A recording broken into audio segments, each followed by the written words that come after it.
don't care, Gavin. I know what the rest of the world calls it, but in America, we call it soccer. Ass. The following podcast contains... Because cursing is becoming more and more common, you will leave with a better knowledge of curse words, and you will be proud that you are well educated. Explicit language.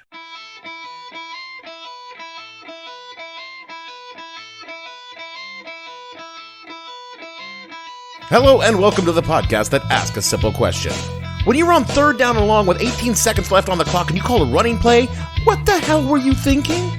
I'm your host Dave Bledsoe and this is a Friday, September 14th, 2018, Roughing the Snapper edition of the show, where we talk about why football is now good. Stay tuned. The What the Hell Were You Thinking podcast is brought to you by the Cleveland Browns. We never win.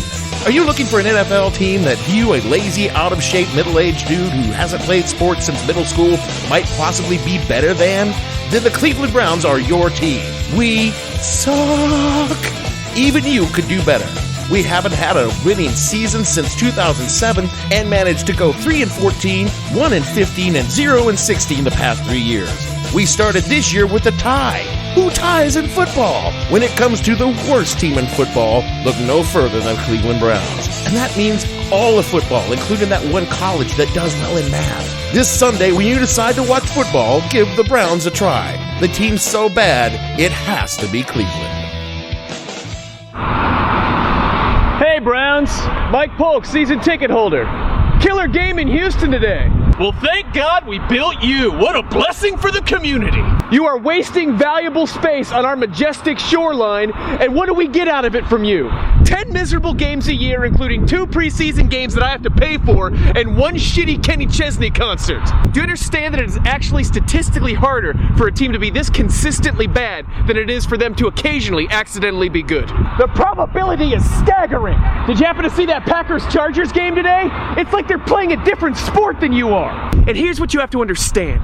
We don't even expect you to be good. We just want you to be watchable. Do you have any idea how low our expectations are? We don't expect you to win the Super Bowl. We just want you to look better than a Division III high school team. And listen, I know that there are way more important things in life than football, but you are supposed to be our pleasant distraction from those things. But all we do is pay you money to put us in a bad mood every week.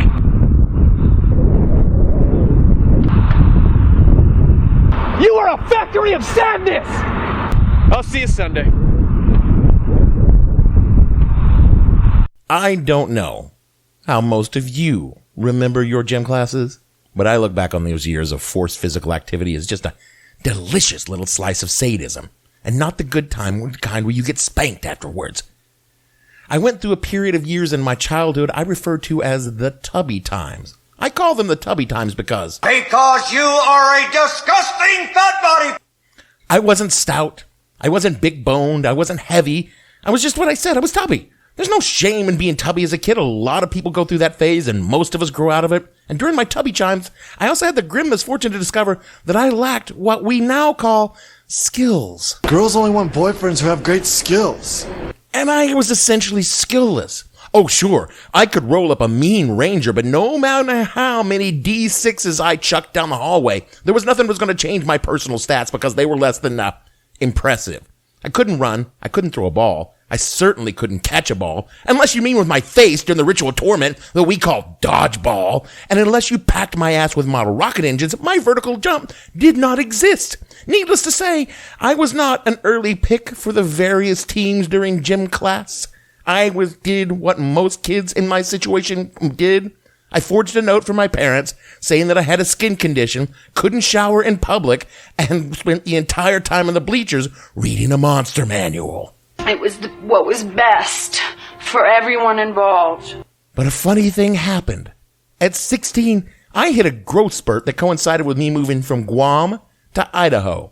When I left Guam, I was a tubby little nerd. When I arrived in Idaho, I was about 6 feet tall, grown into my weight, and looked for all the world like a dude who could not only sport, but could sport well. The football coach saw me on my first week of school, and he would not take no for an answer. He insisted I try out for his team. And shit, just for a minute, he had even me believing that somehow, in the course of a few months with no training and no exercise, I'd gone from the kind of guy who couldn't catch a football if you dropped it in my lap to the kind of guy who just might be Mr. Popular Football God now? We went out to the field together.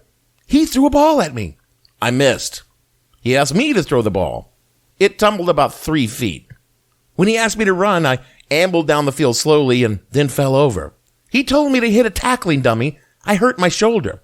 And together, the two of us realized that he's kind of a nerd. And I always would be. Despite all physical manifestations, the underlying truth of my lack of hand-eye coordination, general disinterest in exercise, and utter apathy towards competitive activities in general, and team sports in particular, were fundamental to who I was as a person. And I wasn't ever going to be a football star and his vacuous cheerleader girlfriend. And fortunately for me, I soon discovered that I could be just as cool as any of the jocks by smoking cigarettes, drinking beer, and selling shitty ditchweed to the jocks, and thus find my place in the social structure of Mountain Home Senior High School without any sweating involved. And part of this lack of skills is my dad's fault. He's a slight man, and to the best of my knowledge, he was even less athletically inclined than his only son. And there was no pressure to excel at grunting and sweating with other boys. In fact, given their creeping suspicions about my sexuality, they did everything in their power to keep me away from any situation involving boys, grunting, and sweating. Okay, sounds sexy. Nor did anyone in my family display anything but the most rudimentary interest in sports. My dad, I guess, was kind of a sort of a fan of the University of Tennessee Vols, but I can't recall him ever watching a game. My mother could give two shits about any kind of sports, and my sister only developed a passion for football long after our childhood when she married a man whose passion for college football is more pure than the holiest of holy rollers in the Pentecostal church. So, during my childhood, I never even thought about the game. Indeed, I developed a sneering derision for all team sports as a badge of my douchitudinal honor. Is that even a real word? Do you have any idea what you're talking about? My friends would gather in groups around the blaring altar of television each Sunday and Monday, and I would grumble about the banality of grown men playing with their balls. I sneered each year at the frenetic rush towards the playoffs, only to be disappointed by yet another pathetic experience. It was kind of like my love life now that I think about it. And when people gather around each year for the Super Bowl, I made a point of proclaiming that I, a civilized man, a reader of books, a thinker of things, would rather spend the day getting exploratory rectal surgery by a blind man with no thumbs than spend 5 hours of my life watching a game whose only real purpose was to make a bunch of rich white men richer off the blood and sweat of an African American.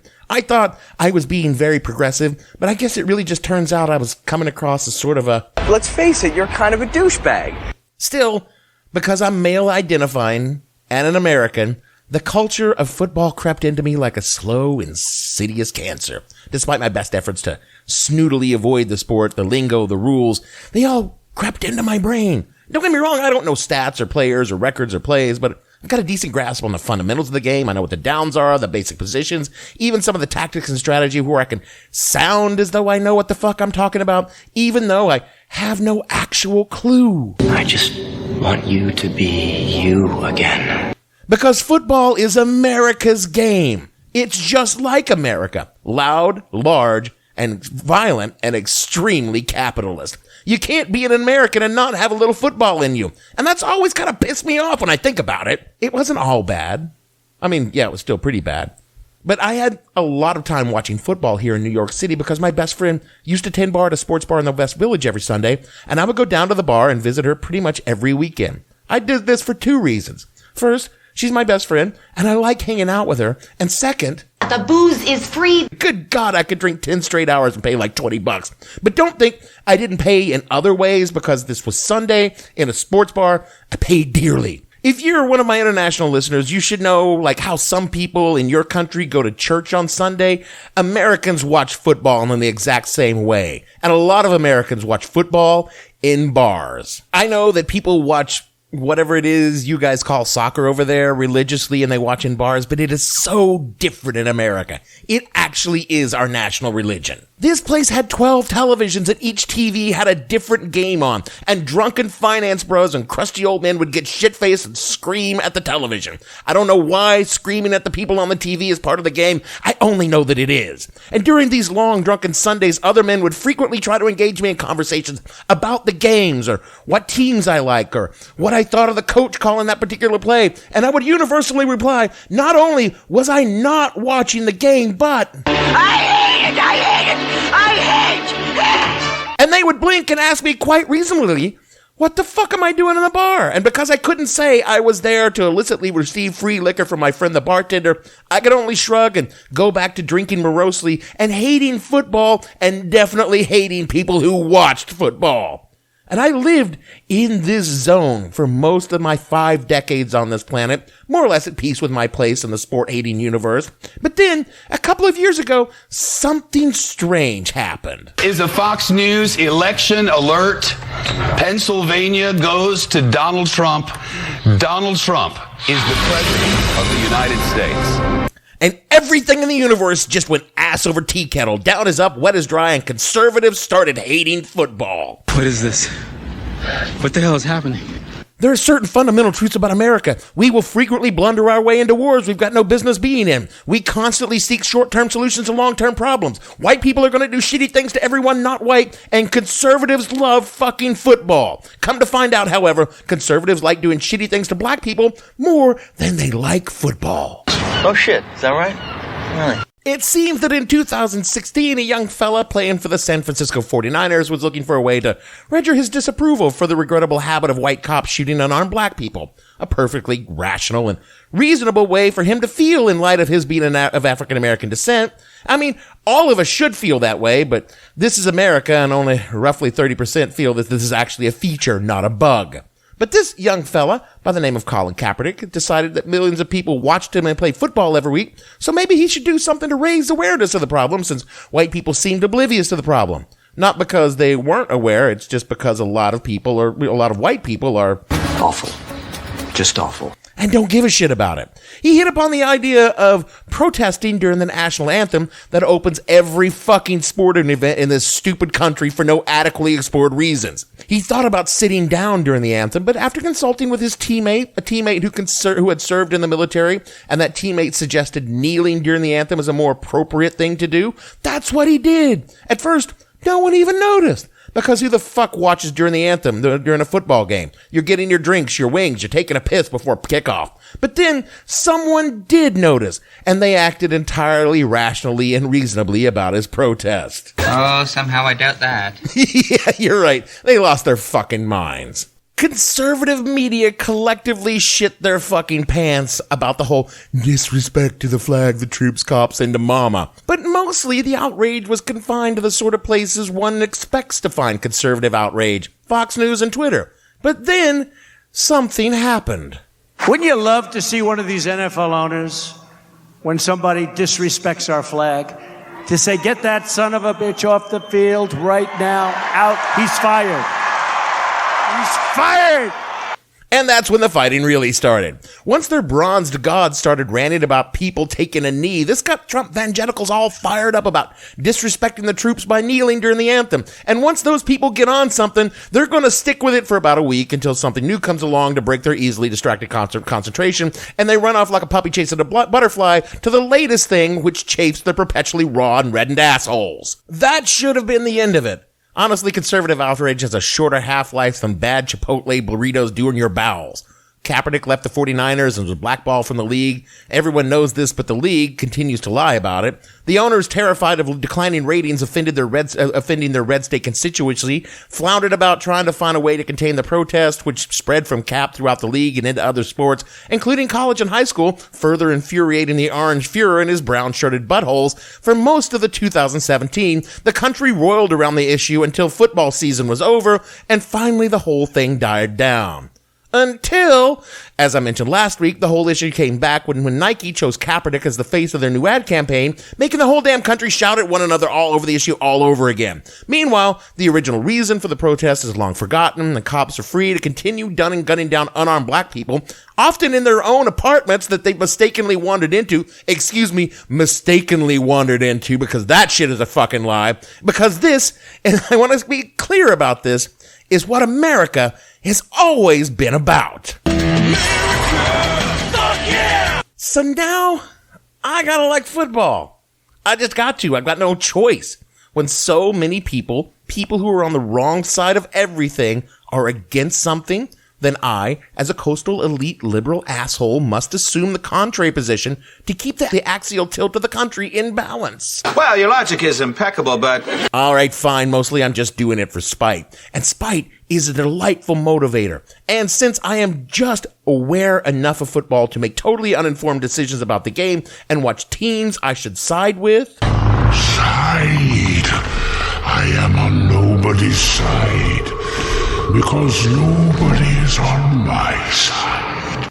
And I'm given to understand that determining which team one roots for in football is a very important decision. It says something about who you are as a person and the values that you hold, and should only be made under the most careful consideration, weighing several vital factors like where you grew up and where you live at the moment. I see you put a lot of thought into this.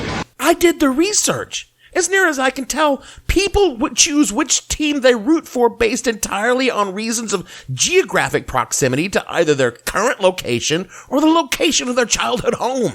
I grew up all over the world. Even if there were NFL teams near me in my childhood, which there weren't, I didn't have anybody to base these things on. So unencumbered by these traditional constraints, I'm free to choose from the entire league. And after giving each team careful consideration and at least half a second's thought, I settled on the Cleveland Browns because the Cleveland Browns... Because they suck! And if I want to waste precious hours of my few remaining years on this planet, I want them to be thinking about the worst team available, because I'm perverse like that. So now I'm a football fan. For all of about 20 seconds. And now that I've been a fan for that long, I feel like I'm entitled to make some suggestions. Not to the Browns. You guys are perfect. Don't change a thing. I don't know if it's possible to tie 16 games in one season, but if you want to give it that old college, professional try, I'm behind you guys. No, my suggestions are about the game of football in general. Some things I feel will improve the experience for me, a fan.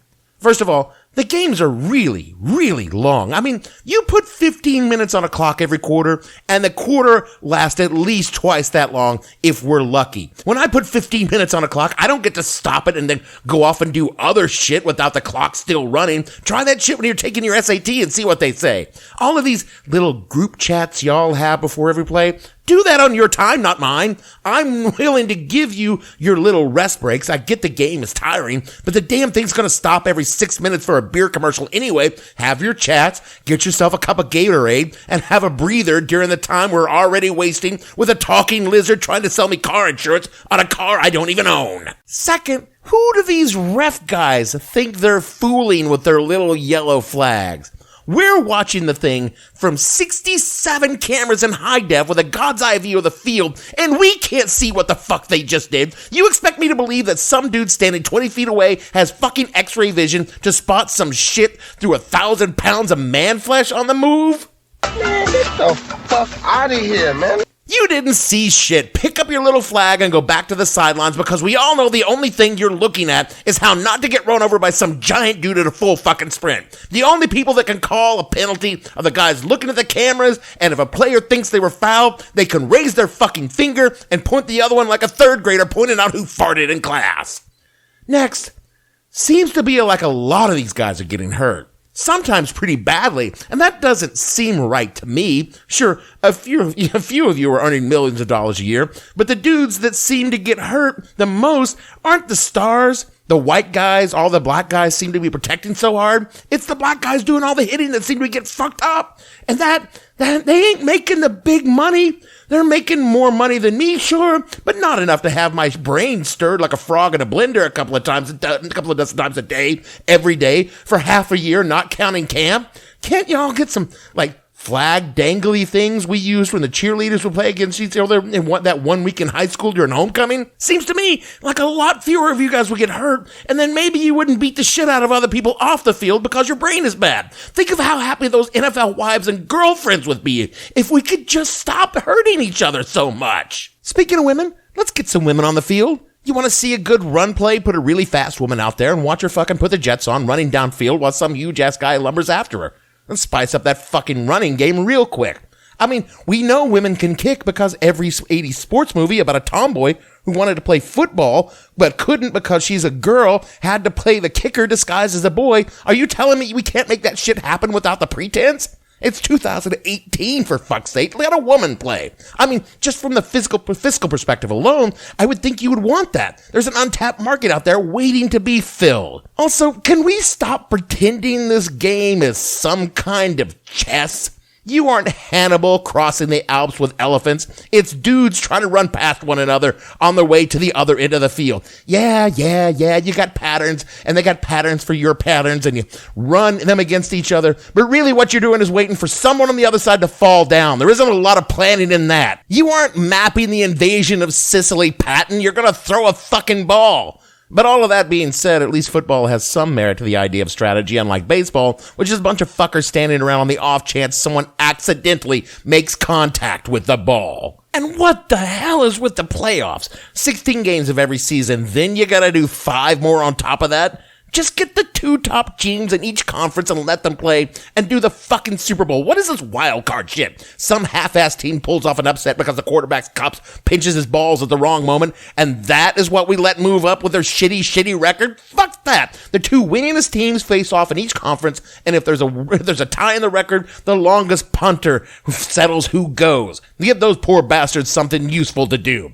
Then just head to the Super Bowl next week. Motherfucker, most people are only watching for the ads in the first place. We could save a lot of time and get the season over in 18 weeks tops. The whole season over in the first week of January. And by that time, everyone is sick of football anyway, and we all know who's going to win. Before they ever set foot on the stadium, it's the fucking Patriots most years.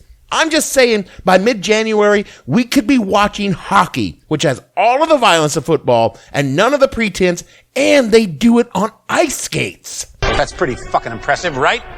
You could probably tell my conversion to being a football fan is not exactly sincere, though I do have an unironic affection for the Browns and anyone who's a genuine fan of the team. I mean, you really need to be committed to the game and the team to watch a team that bad year after year. Most folks have given up by now, but not Cleveland, because they know that sucking is more than just being an abject failure. It's about persevering being an abject failure year after year, decade after decade. To embrace the idea of being a national laughingstock until you make it your brand. After all, this is a city where the river caught fire on more than one occasion, and they just didn't pack up and move away. They stayed right there by that and put that burning river out. Then one time, Cleveland launched a million+ balloons into the air and fouled an entire Great Lake, killing wildlife, interrupting traffic on land, sea, and air.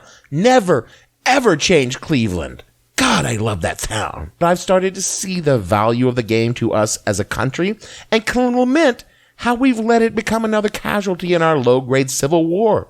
Once upon a time, here was this thing that all Americans, well, not all Americans, but a lot of disparate Americans from across race, ethnicity, religion, politics, and economic status could come together and hate other Americans, not because of all the things I just listed, but because they rooted for a different team. For 5 hours a week, we could hate with all of our passion. And then, when it was over, go back to drinking and thumping one another in the back and saying how bad the other guy's team sucked. And now, it seems like everything else in the time of Trump, this is ruined. And this isn't to ignore the problematic things about professional football, not the least of which is the group of excruciatingly white men getting richer off the labor of predominantly black men who sacrifice their bodies for a fraction of what it makes the league each year and the owners.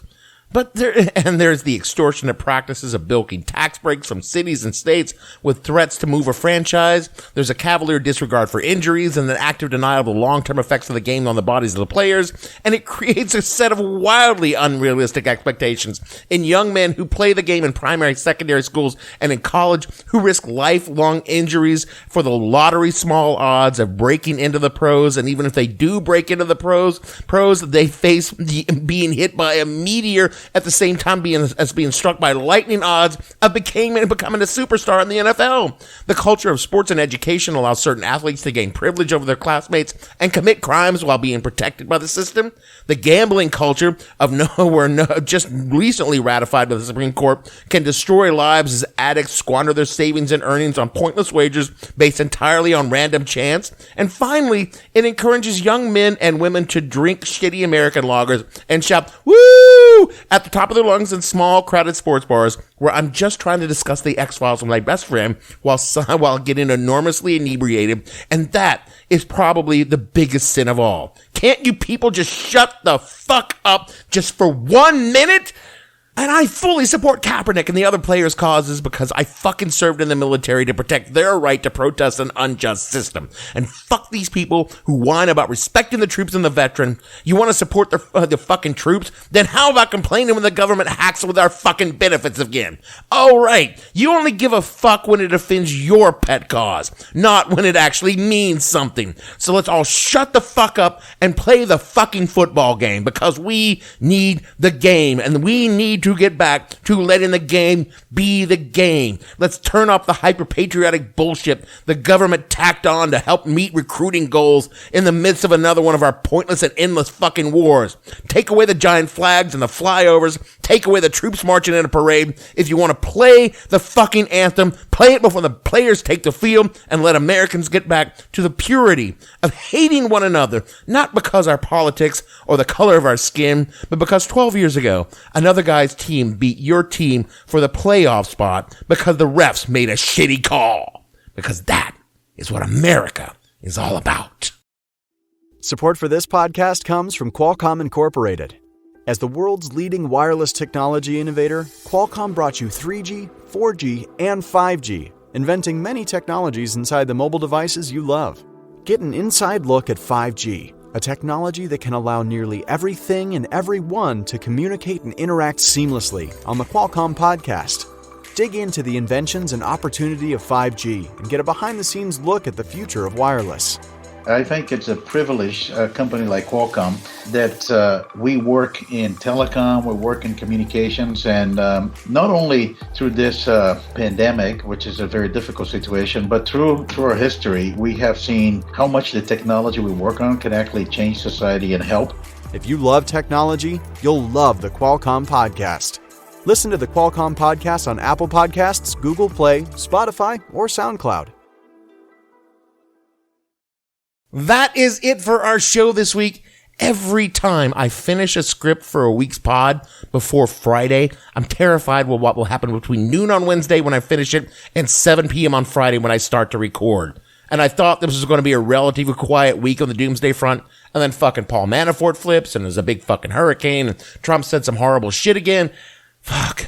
I just really want to do these lighthearted shows because the past few weeks were, once upon a time, I could have done a show like this without mentioning you-know-who being you-know-what, but no longer. After this, we start counting down the days to the midterms, and I start haranguing you about voting, damn it. But until then, let us gather around the television and shout incoherently at men who cannot hear you and would not care if they could, because it's football season, ladies and gentlemen. If you want to avoid a neutral zone infraction, which sounds like something from Romulan football, rate and review this show wherever you find it. This will help others hear the show and call a personal foul on you. All of my illegal touching can be found on Twitter at @thehell_podcast and the show name on Facebook.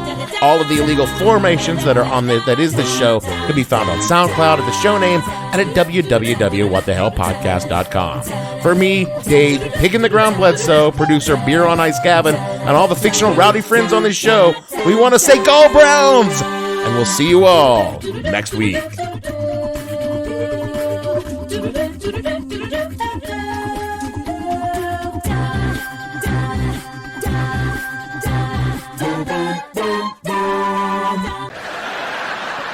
I have no ending for this, so I take a small bow.